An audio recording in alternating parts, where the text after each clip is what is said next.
Welcome to Recovery Comes Home Radio, your go-to podcast for all things related to addiction recovery. Whether you are an individual in recovery, a concerned loved one, or a dedicated professional, this podcast is tailored just for you. Here we are all about empowering you with the tools, insights, and inspiration you need to move forward. So grab your headphones, tune in, and let's embark on this transformative journey together. Well, hello, Recovery Comes Home Radio family. Today, we are in for a real treat.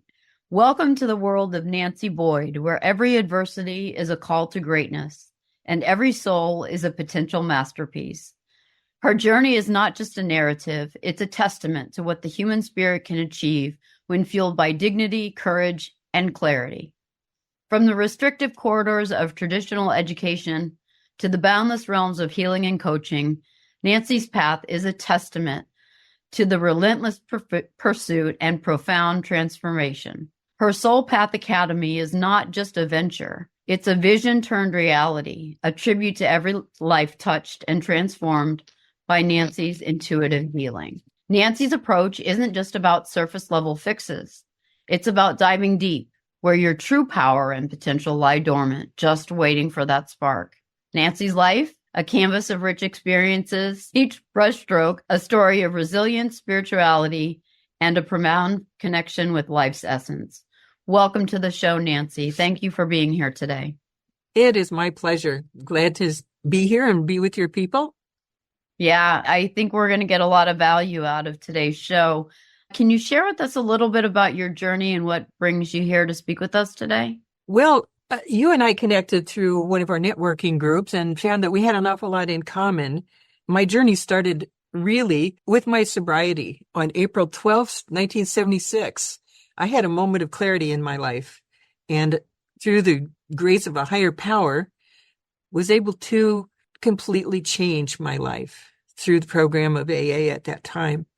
And I have had continuous sobriety since then through grace. It's not all me, because the program gave me the tools I needed to begin a process of total transformation. I'm a very different person now than I was on that day, 40 some years ago now. And all the years in between, I would imagine, too. All the years in between, a lot of transformation and healing has happened because, as they say, more will be revealed. And for me, that's been true just nearly every day of my sobriety, and it continues because it feels like a lifelong journey into something wonderful. But I would never know what that's going to become. And I'm up for that journey. Have been. It's led me to many a trial and error, and it's brought me to where I am today. And I am an award-winning coach, a writer, a healer, and I have programs that help people who want more out of life to find their way forward too, which is a deep blessing for me to be able to offer that kind of experience for people. Yeah, that's wonderful. And on that note, many that tune in here might be feeling lost and without direction. You talked about the movie The Karate Kid. So can you describe the first steps someone can take towards feeling empowered and hopeful about their recovery or their loved one's recovery?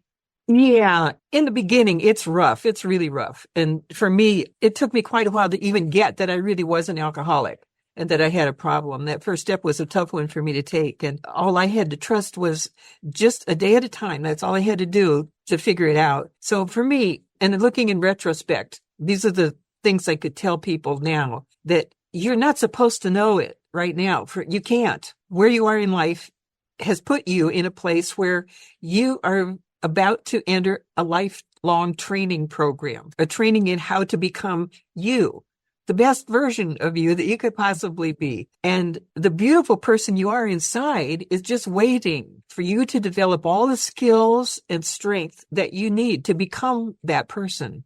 Your soul knows who that is, even if you can't always be in touch with it right now. And that's what you're in training for.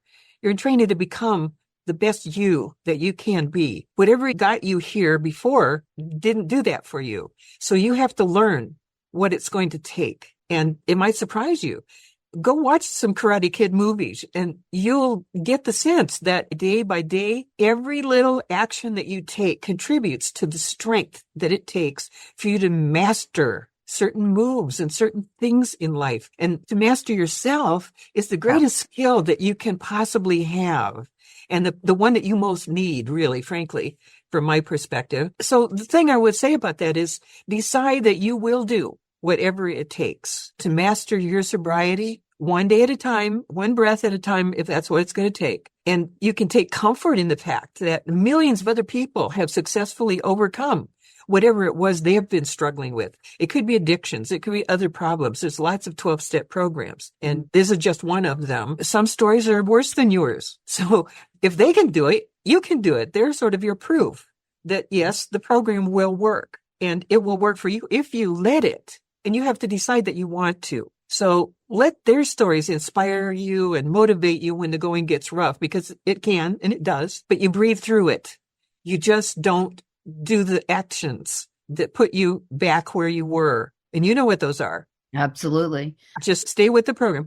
And one of the reasons that you're feeling lost so far is that you don't have enough experience in being who you really are without distracting yourself from what really matters. So the third point about it is be here now, stay present, face what's true for you, and share what's bothering you with someone you can trust. Be fearless about saying no to what can hurt you. Respect yourself. You can have it all. You can, but just not all at once. It'll happen day by day. It'll unfold for you in ways you cannot even now imagine or expect or predict. No one can. A step at a time will get you there. Stop trying to sprint. I know you want to get past all of the icky stuff, and it will happen, but just trust the program. Pay attention to what's going on in the here and now. And later on, I might be able to share a few other tips that can help you with some ways to make that process easier. But that's what I would share. Yeah, and I appreciate that. That was really thorough. A lot of our clients and families are very affluent, and they do well in their professional lives. And they have a hard time, like you were talking about in the beginning. That first step it's a doozy. They might be a great doctor or lawyer or NHL player, but they're really bad managers or CEOs of their own life. Yeah. And one of the things that's helpful in your progress, in making progress, and to give you some support is your community, the community of sober people, and the community structures and systems will give you encouragement and positive reinforcement to develop new healthy habits to replace the things that got you here. And sobriety makes a lot of promises. You're the only one that can make them true, though, by following a path that others with the same problems that you have successfully forged before you. And it's important from my perspective to be around people who know how to self-regulate, who have mastered themselves to the degree that they can handle pretty much whatever comes at them in their lives in a very modestly comfortable way for them. You, when in the early sobriety, people in early sobriety don't know what that's like. They've never experienced it. And you need to be around people who have, so that you get a sense of how do you do it? What does it even feel like? Because you probably don't know. And why? Why am I doing it? Am I doing it for myself? Am I doing it because the court ordered me or my family made threats? That's a really important distinction there, that it's got to at some point switch from extrinsic motivation to intrinsic motivation. Yeah, I think so. Because unless you respect yourself enough to give yourself the tools that it takes to be, you're living somebody else's life and you don't even know it. And you're not happy. You are not happy inside. And you're not happy. You're imitating. We spoke briefly about self-regulation. Dealing with strong emotions can be really overwhelming, especially in early recovery. What techniques can individuals use to be here now and remain present and not succumb to the feelings that might lead to a slip? That's a complex problem. It has lots of answers, but let's keep it simple. That's one of the principles that really work, to just really get that the only power you have is right now, in the present moment. You can want a lot of things, but the only power you have to make those things happen is right now. You can't change the past. You can't act tomorrow because it isn't here yet. So there's nothing you can do about it, even if there are things that you want there or that you fear are there. Either way, doesn't matter, because right now is all you got. It's all anyone has, but there's real power in it. So one of the ways that you get there is to notice the things around you. And I can propose a little exercise with you. Just to get grounded and to get present is breathe. Just stop. and just breathe in. Don't do anything else. Just stop and breathe. Then notice while you're quieting yourself, name 5 things that you can see around you. Focus on small details like the texture of a fabric or the color on a wall or an object. Touch 4 objects within your reach, describing the textures and the temperatures. This could be the fabric of your clothing. It could be the smooth surfaces of a chair or a lamp or the roughness of a key, some object that's near you. Feel it. Know what the touch is and experience it. Then hearing. Listen for 3 sounds that you can hear right now. It could be the hum of traffic. It could be the sound of your own breathing. It could be the subtle noises in the room. Maybe you have a pet or something. You can hear them moving around or making noises. Listen. What do you hear? Smell. Notice 2 things that you can smell. And if you can't immediately smell anything, if nothing is going on that has an olfactory component to it, try to remember your favorite smells and imagine those. So get in touch with your sense of smell. What is it now, and what can you imagine that is really pleasing to you? And finally, focus on one thing that you could taste.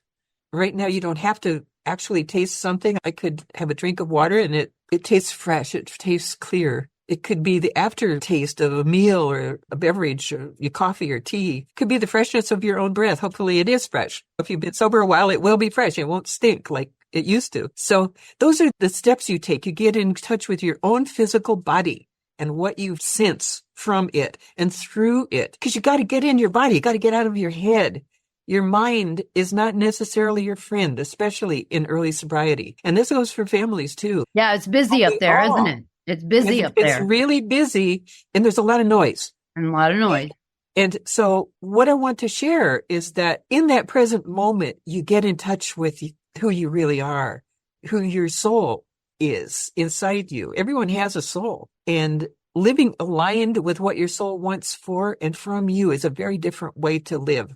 And in early sobriety, it's going to be a long journey to get you where you can actually start doing those kinds of things. But I just want to share a couple of things since we're talking about senses, that the difference between what happens when you're aligned with your soul and in sobriety, from your soul's perspective, your soul experiences things that are fresh and clean versus things that smell like a garbage dump. The things that come from your soul look clear and open versus closed and cluttered. The things that come from your soul sounds like music versus noise and chatter. It feels alive versus dead and nothing. And it tastes sweet versus sour or bitter. And those are some distinctions that you can keep in your consciousness as you go through your experiences to head toward what's healthy and from your innermost, truest part versus whatever was in your past and how you used to live, because that's a bunch of garbage. It's junk. And it got you here. It got you to a bad place. And in recovery, there's hope. There's some good things that can happen for you. And there really is hope. Day by day, one day at a time. It's a good thing, a good reminder here about staying in the present moment. In the rooms, they talk about, okay, my feet are on the floor. I'm breathing. I'm okay. Mm-hmm. Talking yourself through those hard moments. It's important, too, for the families to recognize in early recovery, we have a lot of attaboys, for lack of a better term. We have a white chip when you come in. There's another celebration at 30 days, at 60, at 90 days. Then you have to wait until 6 months. And then you have to wait a whole nother 6 months till you get to a year. But there's a method behind the madness. And it would be helpful if the families would understand how important those early cheerleading sessions are. To reinforce the positive behavior and to celebrate what you have accomplished, because it is so hard. It is incredibly difficult to reach those milestones. When I tell my story, perhaps at another time, I can demonstrate some of why that matters so much. But I have definitely had that kind of experience where the celebration carried me through till the next one. Yeah. You know, it helped me. Counting off the days, marking them off your calendar, right? You can do it that way. There's a lot of ways you can do it. But that chip, every chip I had, I held onto with an iron grip. And I clenched it in my fist on those times where I really wanted to go back. And I thought I was not going to make it. Yeah. And that got me through that moment where I was about to reach for something. And just to have something physical to hold on to that proves, look, I got this far. If I just don't take that action, I might be able to make it past it. And that moment does pass. It The will moment pass. passes. The moment Yeah. passes. Now, one thing that a lot of our families struggle with, they come to us like this, right? Both parties are angry. Trust is the cornerstone of recovery. How does one start to build trust in themselves and eventually within their families and then the wider community? It's a gradual process. It really only can happen one day at a time. And honestly, I believe it happens each time we make a healthy choice instead of a destructive one. Builds just a little bit of a muscle inside of ourselves and rebuilds something and repairs something in ourselves that got torn while we were using substances and while we were out there in the world doing destructive things to ourselves and others. And it happens, rebuilding that trust in ourselves happens each time we do something hard, even when we're scared shitless, because there's a lot of things that really are like that. They are like that. And it happens each time that we turn away from old habits and reach for something better. And it happens when we ask for help from the right people and accept it when it's offered to us. And not say, no, I'm fine, I don't need that. But really drop the mask, drop the act and say, you know what? I really do need help. I can't do this by myself. And that's a piece of the first step. But that's one of the ways that you begin to rebuild trust in yourself. Your inner wounded places have to know that you can take care of you and that you have the ability to stand up for yourself, respect yourself enough that you're not going to kill yourself with substances and bad behaviors. And that does not happen overnight. It takes time to rebuild and repair the damage you've done to yourself in doing things that you don't even approve of. Yeah. Wouldn't approve of or wouldn't have done if you hadn't Been altered. been under the influence of something. Day by day, we learn to replace self-loathing with self-respect and self-hatred with dignity. Does not happen overnight.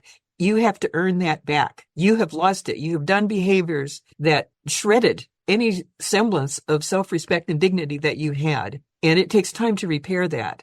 There is no Band-Aid for it. I'm No sorry silver to tell you bullet. this. There's no silver No. bullet. There's no magic pill. I wish I could say that, but I would be a lie because would it's be just a lie. not true. Not true. It's just not true. And interestingly enough, we're talking about addiction recovery. But one of the reasons that my husband and I work so well together is I'm in recovery from pancreatitis and pancreas divisum, a physical problem.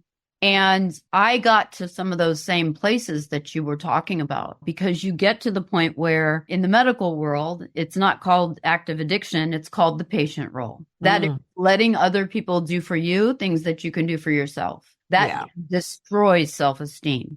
It does. Because the only way to get self-esteem is to do esteemable things. Yeah. And it takes a lot of courage to face the stuff that you've done in the past. And kind of a crazy dance, if you will, because it's a process of owning up to the damage you've done to yourself and other people while rebuilding your faith in yourself and your trust in yourself. Because if you can't trust yourself, how can you trust anybody else? That's one of the basis of, I think, of why it's so hard to find people to trust, because you can't even trust yourself. Who can you trust? And that's what I was starting to say. You got to earn it.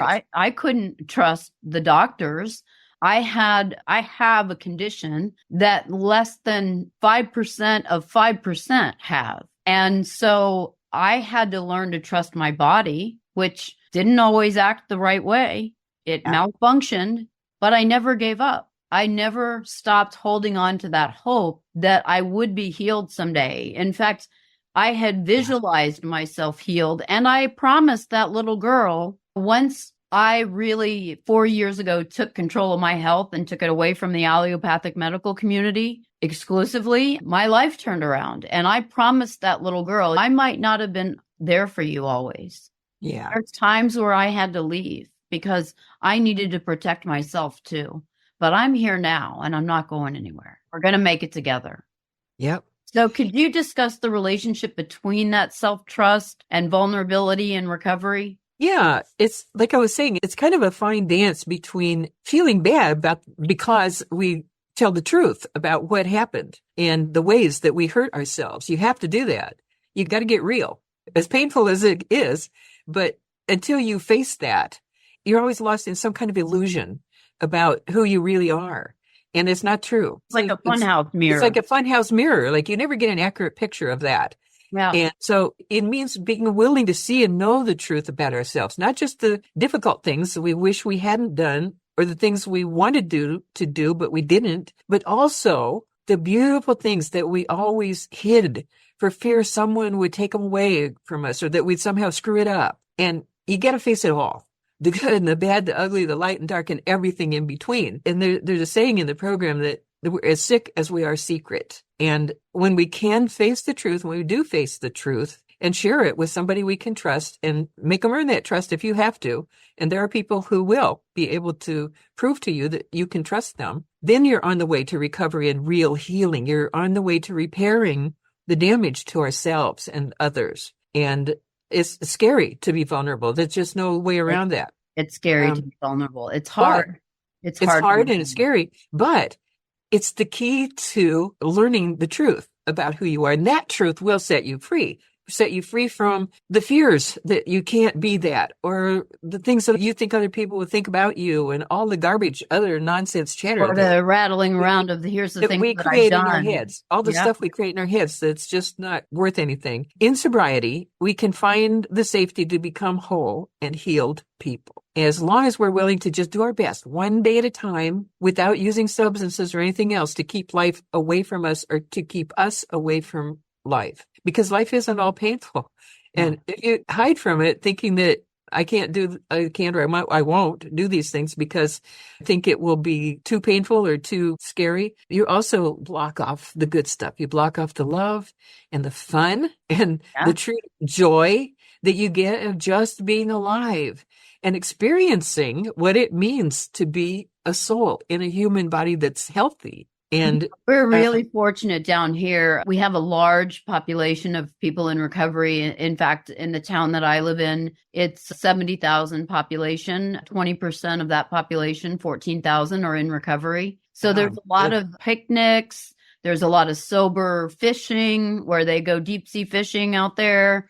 There's volleyball, outdoor activities, things that, because exercise plays into this. A lot of times when you're in active addiction, you're not taking care of yourself. You're not taking care of your body, and you're not doing with your body healthy things. And when you talk about that's the kind of community that you want to be around, you spend as much time as possible around people who do know how to self-regulate, because their energy will help you learn how to do your own self-regulation. And you get to experience what it feels like when people do that. You get to experience what the energy feels like. And trust me, you're going to want that. And that's what happens. The people can show you how to get it, I think that's what happens, is that you follow somebody who you aspire to be like and say, hey, they have qualities that I would like to have myself. Let me hang around them and see. In the business world, we talk about success leaves clues. Yeah. Okay, well, recovery leaves clues. Recovery leaves clues too. Good sobriety. Yeah. You want to find out, what are these people doing that makes them so happy, makes them so cheerful? And how can they face up all the hard shit that's coming at them? I would be drinking, if that was happening to me. And they're just handling it. I want to know how they do it. How do they do it? Yep. And let me ask you, for someone who might be watching, who is struggling to take action because they don't think that it can happen for them. They've just got themselves entrenched in this mentality. I'm going to be an addict or an alcoholic, or I'm going to be somebody that's addicted to gaming my whole life, so I might as well just hang it up. What advice can you offer? Well, you don't know unless you try. And if you, really try. And how did we try? By stopping the destructive behavior. You got to admit that behavior is destructive, first of all, and that it gets you to some places you don't want to be. So that's the part about telling the truth about yourself. Whether you think it can happen for you or not, you will not know if it will unless you give it a good shot, unless you really start practicing. And that's where I go back to what I said in the beginning about training. You are in training to learn it.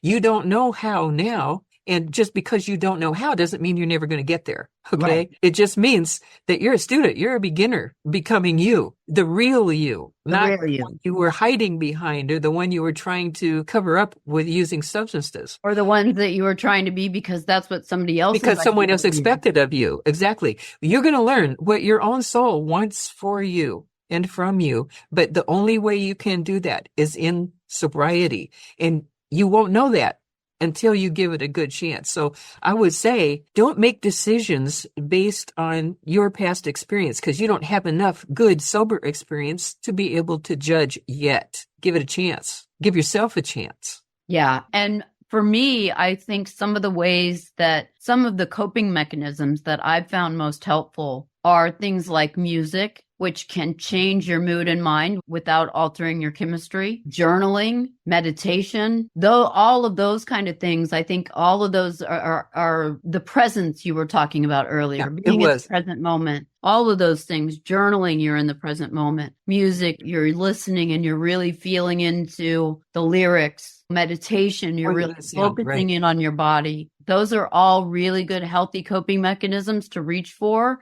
when you really feel like you need to reach for a drink or a drug or a behavior.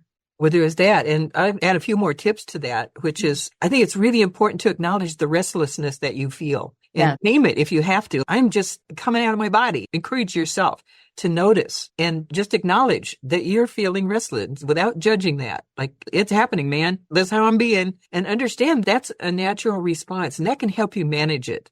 Just, yes, this is coming up for me. This is what's true for me right now. I am jittery. I am wanting to drink or use or do the behavior, to tell the truth about it. Don't pretend that it isn't happening because that is not going to help you. No. So that's the first thing I'm talking about, telling the truth that can free you from it. And if you need to, talk to somebody else about it. If you have a sponsor, let them know what's going on with you so that they can walk with you, not do anything to necessarily change you or do anything to you, but just to be with you and walk with you through whatever it is you're going through.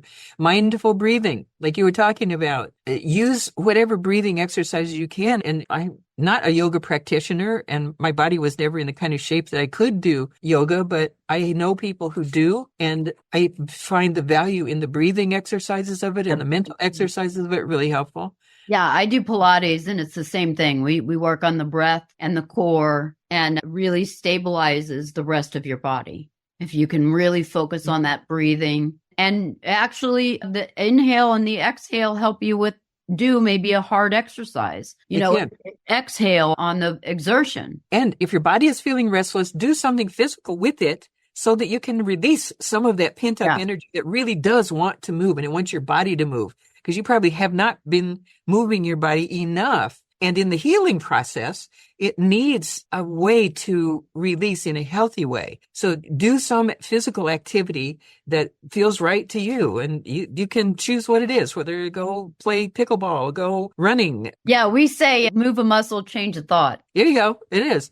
Yeah. Another thing to add is set small timed goals. Mm-hmm. And if you're somebody who's always have to be doing something, setting small timed periods of stillness can really help, because if you can manage to get through, even if it's just 1 minute, all right, I'm not going to do anything or try to think. I'll just breathe for 1 minute.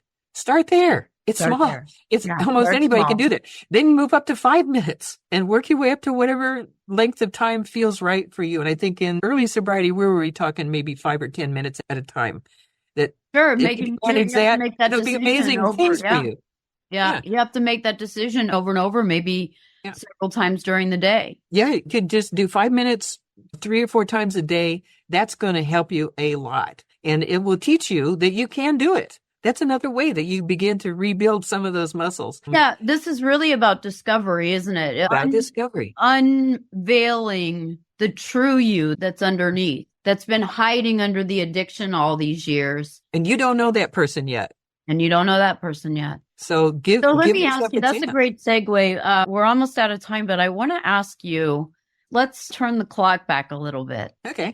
And go back a few years before Nancy Boyd got sober. If you could sit across from you as a young woman, what do you think you would say to yourself to encourage you to be the better person that you always wanted to be, faster or maybe without such angst? What would you say to that young Nancy? There is hope ahead, and you need to find people who can show you how to get there. You need to find people that you can trust. And in that process, you're going to have to be willing to open up and be vulnerable with them and tell them the truth about what's going on with you. And no matter how you feel about that even though you want to hide and you don't want anybody to know how you really feel about yourself, that's the thing you have to do. And you're going to have to do to get beyond the places that are dark. And you also don't have to go to some of those places. And right now, you probably don't understand that. But future Nancy is telling you there's a different path to walk, and you can choose it anytime you want to, even